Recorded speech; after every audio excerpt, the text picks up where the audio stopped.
Niin musta kuukausi menossa, että mä haluaisin näkyviin vähän paremmin tuon mun logon tuossa kelkkarin yläpuolella. Ja mulle tulikin semmoinen tarjous tältä LED-kylttejä tarjoavalta yritykseltä.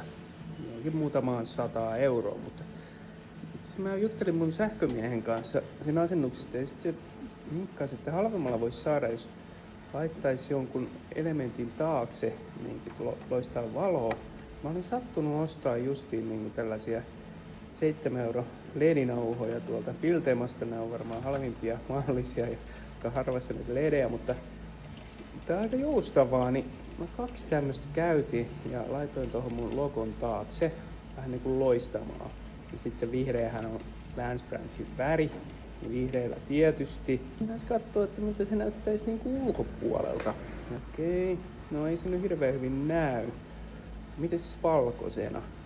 Se on vähän kirkkaampi. Laitetaan verhot taakse, niin sillä on heijastuspinta, niin aika hyvä. 14 euroa versus 2,5 euroa.